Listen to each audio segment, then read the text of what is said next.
ہم بھی پتہ نہیں کس سمت پہ چل پڑے.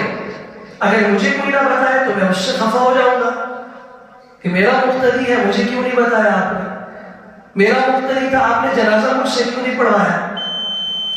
شریعت کو شریعت کی حد تک رکھو, جہاں آسانیاں ہیں, جو مزاج شریعت ہے اس کے مطابق چلو, عافیت خود بھی پاؤ گے, اوروں کو بھی عافیت دینے کا ذریعہ بنو گے.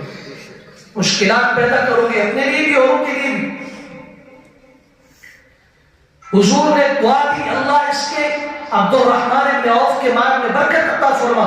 اللہ نے ایسی برکت عطا فرمائی, خود فرماتے ہیں کہ میں اگر مٹی کو بھی ہاتھ لگا دیتا نا, اللہ اس میں سونے جیسا نفع عطا فرماتے تھے. جس وقت دنیا سے رخصت ہوئے, ان کی 4 بیویاں تھیں اور ان کا جو مال پیچھے رہا, باقی ورثاء ان کو چھوڑو, صرف ایک ایک بیوی کو 80,000 سونے کی اشرفیاں ملی.